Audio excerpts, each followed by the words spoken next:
오늘 하나님께 부르짖으리니 라는 제목으로 말씀을 나누겠습니다. 오늘 이제 시편 77편을 보는데 여러분 우리가 이렇게 한 편 한 편씩 볼 때 저는 이제 전반부만 읽지만 여러분 끝까지 이렇게 한번 쭉 읽어보시는 것도 되게 중요합니다. 우리 77편은 어떤 시입니까? 보면은 아삽의 시라고 하고 있어요. 이 시편 3권에서 아삽의 시들이 굉장히 많이 등장을 합니다. 이 아삽은 다윗의 시대의 찬양 대장이었습니다. 그러니까 시편은 사실 이것이 찬양, 곡조 있는 찬양과 비슷한 것이고요. 사실 저희는 아름답게 하나님 앞에 찬양을 올려드리지만 악기를 동원하여서 이 당시에는 이 시편 자체가 노래이고 찬양입니다. 그러니까 이 77편은 하나님 앞에 곡조 있게 하나님 앞에 찬양으로 올려드리는 그런 모습이 있다라는 것을 기억합니다. 그래서 굉장히 영성도 있고 굉장히 그러한 그 감정 표현들을 잘 적나라하게 드러냈어요. 그래서 누군가는 이것이 찬양이기도 하지만 한편의 일기이기도 하다 이런 표현도 쓰더라고요. 그래서 우리가 이런 것들을 바라볼 때 그렇구나. 지금 이 아삽이 무언가 하나님 앞에 찬양으로 올려드리고 있구나. 어떠한 그 감정의 토로를 하고 있구나. 그래서 어떤 데서는 이 시를 탄식시로 구분하기도 합니다. 하나님 앞에 탄식하면서 그 감정을 토로하고 있다라는 거죠. 근데 보니까 아삽의 시인데 오늘은 보니까 여두둔의 법칙에 따라 부른 노래라고 하고 있어요. 이 여두둔은 또 누구냐?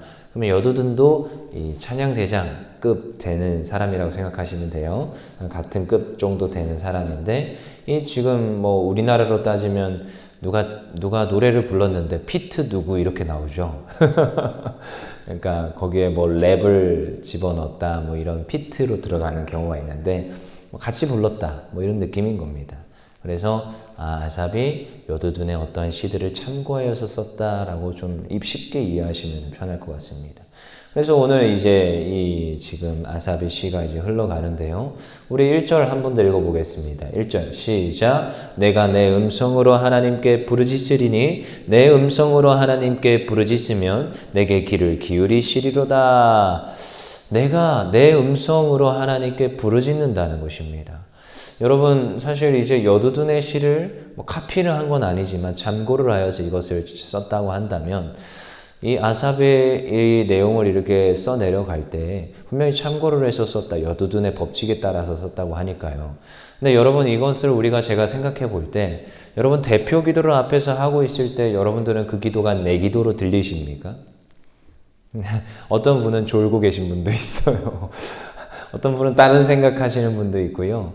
어떤 분은 저 기도가 내 기도랑 무슨 상관이지 이런 분도 있는데 앞에 나와서 대표 기도를 하시는 장로님이나 집사님들을 보시면은 대표성을 가지고 기도합니다. 그래서 하나님 내가 이곳에 나왔으니 이렇게 기도하지 않고 하나님 우리가 하나님 앞에 나왔으니 우리에게 은혜를 주시고 하나님 날마다 하나님 앞에 감사하게 하여 주시옵소서 이런 기도를 하는 거지요. 그러니까 대표성을 가지고 기도한다는 것을 볼 때 저 기도가 저 대표성 있는 기도가 나의 기도가 돼야 된다는 거예요. 그래서 저도 항상 그렇게 가르치지만요. 찬양도 그렇고 기도도 그렇고 찬양과 이 대표 기도는 하나님 앞에 회중을 하나님 앞에 무릎 꿇게 하는 그런 역할을 해야 된다는 것입니다. 저는 항상 이제 찬양을 인도하는 저의 입장에서도 늘 이러한 그 찬양의 마인드라고 할까요? 철학이라고 할까요? 이런 게 있어요. 무엇이냐? 멘트 일단 많이 하면 안 된다. 이런 나름대로의 철학이 있어요. 그리고 나 혼자 은혜 받는 곡으로 하면 안 된다. 그래서 청소년 때나 청년부 예배 때는 좀 이렇게 새로운 신곡들을 해도 됩니다. 왜냐하면 그런 곡조에 있는 것들이 그런 비트가 애들한테 맞거든요. 근데 어른들 하는데 제이어스 여러분 아십니까? 모르죠? 알 수 있습니다. 아무튼 유튜브 같은 데 보시면은 제이어스라는 팀들도 있고 기타 등등 굉장히 잘 나가는 찬양 팀들이 있어요. 근데 그런 분들의 그 찬양을 그 회중이 어르신들인데 여기 앞에 나와서 그 찬양을 하면요. 찬양팀은 돋보이겠죠. 근데 앞에 있는 회중은요. 전혀 못 따라 부릅니다. 얼마나 그 비트가 어려운데요. 16분의 1비트 박자로 다다다다다다 하는 그런 이 찬양들을 못 불러요, 실제로. 그게 어느 정도 랩을 이렇게 표방하여서 나온 찬양들이기 때문에. 그러면은 이제 생각을 하는 거예요. 이 찬양 인도자 입장에서 어떠한 철학을 가지고 곡을 선택할 것이며, 물론 그렇다고 너무 올드한 곡만 할 수는 없습니다. 새로운 곡들도 계속 보급을 해야 되지만, 근데 이 찬양이 회중에서 섞여 있는 사람들이 찬양을 하면서 하나님 앞에 나아갈 수 있게끔 할 것이냐, 이것을 고려를 합니다. 그게 첫 번째 요건입니다. 그래서 찬양도 그렇고 대표 기도자도 그렇고 무엇을 생각해야 되느냐?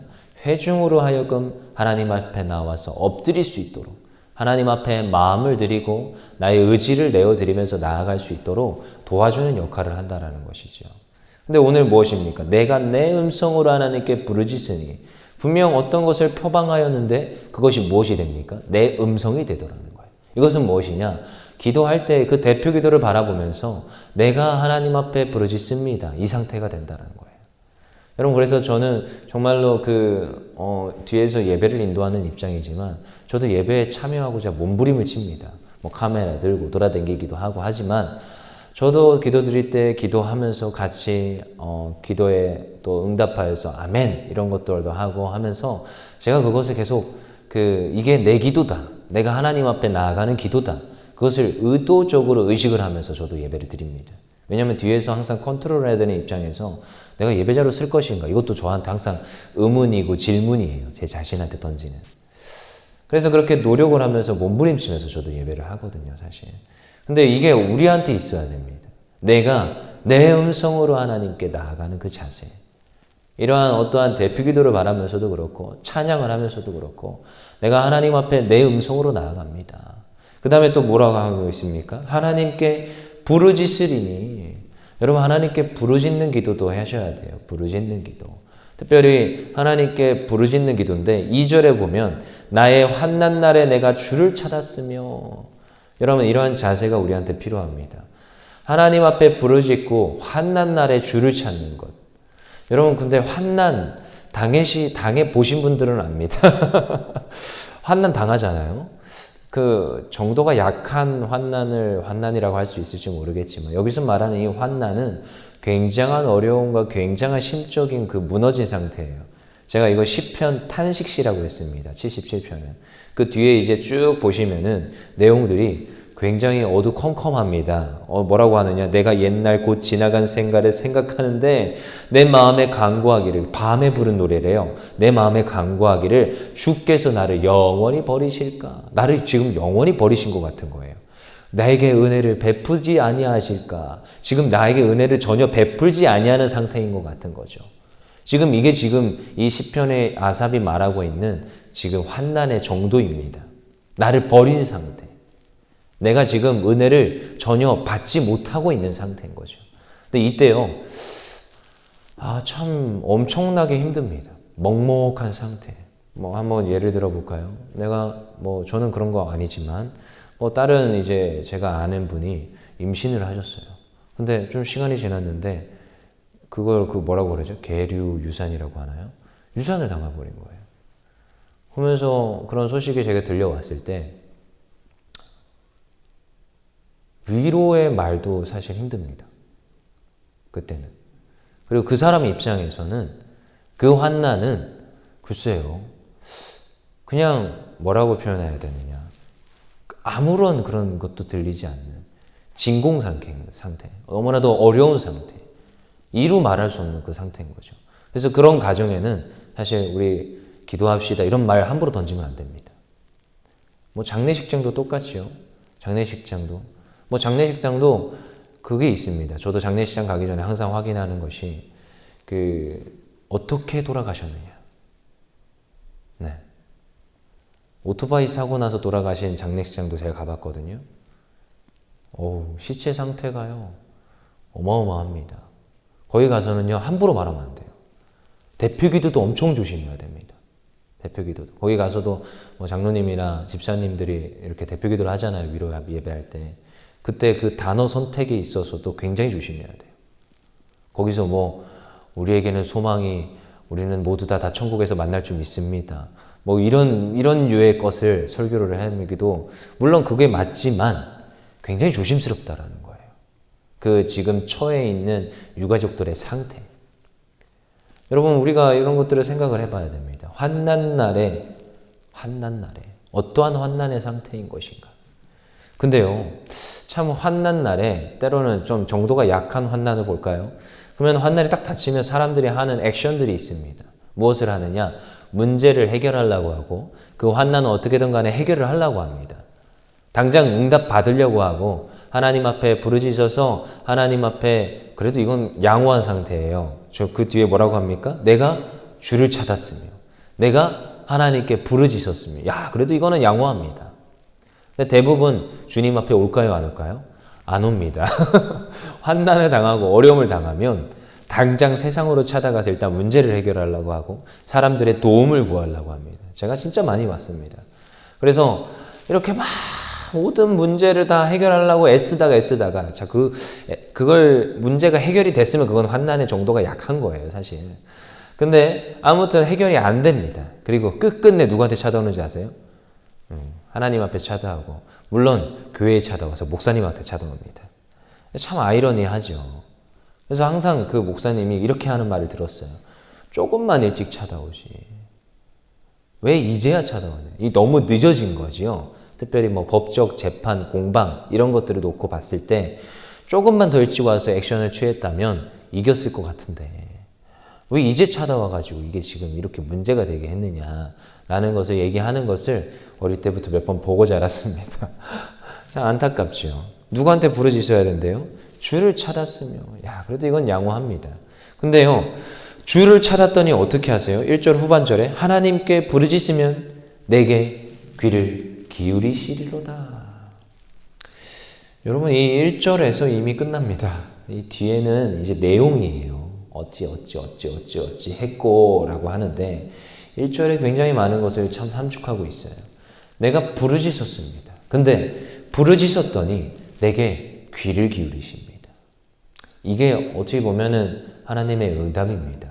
여러분 우리는 응답받았다라는 것을 예스만이 응답이라고 착각을 합니다. 저는 늘 얘기하고 싶은 거예요, 사실. 내가 하나님 앞에 기도할 때 그 순간 응답받는 겁니다, 여러분. 내가 하나님 앞에 부르짖으면 하나님께서 나의 그 세밀한 그 음성, 아니요, 그 마음에 고백하지 못하는 신음에도 하나님께서 귀를 기울이신댔어요. 그러면요, 그게 응답이고 그게 축복이고 그게 하나님의 일하심의 시작이에요. 그럼 시작됐으면 이미 끝입니다. 참 아이러니하죠. 이 정도의 그 기도의 응답의 확신을 가지셔야 되는 거예요. 무엇이냐? 우리가 기도하면요, 상황이 안 바뀔 수 있습니다. 물론 안 바뀔 때가 많습니다. 하지만요, 그게 응답이 아니라고 생각해요. 아니요, 응답입니다. 하나님께서는 일하고 계시고 그 순간순간 하나님께서 역사하시더라는 거예요. 때로는 노우도, 때로는 웨이트도 하나님께서 응답이랍니다. 근데요, 그 뒤에서 더 큰 걸 예배하시는 그 하나님을 바라보게 되지요. 제가 과거로부터도 저는 하나님 앞에 기도를 할 때 하나님 앞에 기도하면 하나님께서 응답하지 않는 것 같이 느껴질 때가 많았습니다. 물론 이런 것을 배워서 듣고 훈련받아서 알고는 있지만 당장 그 상황이 해결되지 않으면 하나님 왜 나한테 응답 안 합니까? 그래서 저는 이제 노라고 생각 안 해요. 뭐라고 생각하느냐? 웨이트라고 기도합니다. 웨이트라고 생각을 하고 분별을 잘 하셔야 되는데요. 웨이트라고 생각하고 끝까지 그 기도 제목 붙잡고 기도합니다. 근데 지나고 났더니 하나님께서 이것을 노라고 기도 응답하셨다는 것을 확신하는 것이 그거 아니라 더 큰 걸 주시는 경우가 있어요. 그러면요, 이건 노였어요, 사실. 근데요, 더 큰 걸 더하여 주시더라고요. 이게 하나님의 계획이었고 때가 참에 하나님께서 더 크고 놀라운 것을 나의 인생에 부어주셨다라는 것을 지나고 나서 깨닫습니다. 근데요, 기도할 때 저를 하나님께서 저의 마음을 보살피셔서 저의 마음을 인도하셔서 그 마음에 무엇을 주시느냐? 평안을 주시고 평화를 주십니다. 그래서 상황은 안 바뀌었는데 내 마음의 평화와 내 마음의 기쁨을 주셔서 내가 변화됩니다. 그래서 그것은 그 자리에서 응답받았다고 하는 거예요. 이게 기도의 축복을 누리는 자의 기도라는 것이지요. 그래서 1절에 이미 다 나옵니다. 하나님께 부르짖으면 내게 귀를 기울이신다. 이 축복을 누리기를 바라십니다. 우리가 근데요, 뒤에서 이제 계속 아삽이 말을 합니다. 어렵다. 영원히 끝났는가? 하나님께서 약속을 지키지 아니하시는가? 은혜를 베푸시 아니하시는가? 이러한 말들을 하지만 그렇지 않다라는 겁니다. 우리 15절 볼까요? 우리가 읽진 않았지만 우리 77편을 다 봐야 되니까 15절 한번 읽어보겠습니다. 시작. 주의 팔로 주의 백성 곧 야곱과 요셉의 자손을 속량하셨나이다. 그 모든 죄를 속량하시고 그 모든 죄를 다 하나님께서 사하여 주십니다. 이 사건이 무엇인지 아시죠? 예수님의 오심으로 한 사람의 범죄함으로 모두가 죄인이 되었고 모두가 고통 속에 환난을 당하고 신음할 수밖에 없지만 그 뒤에 하나님께서 그 모든 것을 이루고 계시고 지금도 일하고 있는 상태. 제가 지난주에 한번 GBS를 같이 하면서 이제 하는데 한 성도님이 물어보더라고요. 이 역사를 우리가 지금 수요 예배 때와 그리고 사사기를 끝내고 수요 예배 때 이렇게 열왕기상, 역대하 이런 성경들을 볼 때 나중에 그 북이스라엘과 남유다가 멸망하고 그 침묵하시는 기간이 있습니다. 한 400년 동안 하나님의 선지자의 말씀이 없는 기간이 있어요. 그리고 나서 이제 예수님께서 마태복음에서 등장하시는 거거든요. 다윗의 자손으로 오시는 분. 근데 이 400년 동안 응답하지 아니하는 그 상태, 이건 하나님의 응답이 없는 시대인 것이냐 물어보더라고요. 그거를 이제 신학에서는 무엇이라고 하느냐? 신학에서는 그 시기를 흑암기, 암흑기 뭐 이렇게 표현을 합니다. 왜냐? 하나님의 말씀이 없는 상태거든요. 근데 여러분 그걸 기억하셔야 됩니다. 나에게 응답하지 아니하고 하나님의 말씀이 없는 것 같은 내가 메말라 있고 지금 이 시대적 상황을 바라보면서 하나님의 살아계심이 있습니까? 라는 질문을 던지는 것 같지만 여러분 이 400년 동안 얼마나 놀라웠게 하나님께서 일하시는지 아십니까? 신학적으로 제가 공부를 해봐서 알지만 역사적으로 그 시대에 무엇이 일어나느냐? 모든 나라가 멸망하고 그 유럽에 무슨 나라가 등장해요? 로마가 등장합니다. 정리가 돼요. 제국들이 생겼다가 무너지고 제국들이 다시 살아나는데 마지막 패권을 지는 제국이 무엇이냐? 로마라는 나라입니다. 그리고 그때 누가 등장해요? 예수님이 등장하거든요. 그리고 예수님이 복음 사역을 했습니다. 저는요, 이 놀라운 사건이 이건 우연이 아니라는 거예요. 하나님께서 일하신 사건인데 로마가 그 모든 유럽에 있는 나라를 제패를 하고 무엇을 하느냐? 문화를 통일시킵니다. 그리고 언어를 통일시킵니다. 그리고 길을 닦습니다. 길을. 그래서 모든 길은 어디로 통한다? 로마로 통한다. 근데 이게 얼마나 놀라운 사건인지 아십니까? 예수님이 복음을 전했어요. 제자를 삼았습니다. 그리고 이방인을 위하여서 탁월한 사도를 선택하는데 바울을 택하지요. 그리고 나서 이 바울이 복음을 전하는데 이 로마 시민권을 가지고 이 로마에 닦여진 문화와 언어와 길을 통하여서 복음을 파격적으로 전하기 시작합니다. 헬라어로 복음을 전하면 그냥 복음이 전해지는 거예요. 그 전에 근데 안 그랬습니다. 왜요? 다른 언어로 돼 있었어요. 다른 문화권에 있었습니다. 예수님이 비유하는 그 비유들이 그 헬라에 적용이 되는 비유였다는 걸 아십니까? 이 400년 동안 하나님이 일하지 않은 것 같지만 예수님이 오기 전에 길을 닦으시고 예비하셨다라는 거예요. 우리는 착각을 합니다. 하나님께서 나의 인생에 왜 이런 고난과 어려움을 주십니까? 아니요. 하나님께서는 일하고 계십니다. 더 큰 걸 예비하시면서 우리의 죄를 속량하여 주시고 왜요? 우리를 사랑하니까. 때로는 그 고난과 힘겨움도 필요하더라는 거예요. 그 포로기도 필요하고 그 암흑기, 말씀이 없는 상태도 필요하더라는 겁니다. 그 큰 제국이 들어서는 이유도 있다라는 거예요. 왜요? 하나님의 더 놀라운 은혜가 예비되고 있다라는 것을 우리가 바라보게 되죠. 우리 20절 읽어보겠습니다. 20절 시작. 주의 백성을 양떼같이 모세와 아론의 손으로 인도하셨나이다. 어떻게 해요? 주의 백성을 양떼처럼 우리를 인도하시더라는 것입니다. 양의 특성이 있다고 했습니다. 양은 약합니다. 그리고 눈이 어둡습니다. 한 치 앞밖에 못 봐요. 한 치 앞밖에. 한 치 앞밖에. 그리고 양은 목자의 음성을 듣는다고 했습니다. 우리는 누구의 양입니까? 주님이 나의 목자가 되시며 주님이 나에게 말씀을 주시는 목자가 되십니다. 다른 사람의 말이 아니라 세상 대중 매체의 말을 듣는 것이 아니라 우리는 하나님의 말씀을 듣고 따라가는 존재예요. 우리는 약합니다. 그렇지만 목자는 강하십니다. 우리가 그분을 따라갈 때 어떻게 됩니까? 하나님께서 주님께서 우리를 푸른 초장에 누이시고 잘 되어지는 복을 더하실 줄 믿습니다. 이미 우리를 저 앞에서 하나님께서 더 큰 것을 마련하고 우리를 기다리시며 인도하시는 분이 하나님이심을, 주님이심을 인정할 때 우리는 오늘도 두려워하지 않습니다. 환난은 문제가 되지 않습니다. 오늘도 그 주님을, 그 하나님을 바라보며 승리하시는 여러분 되기를 소망합니다.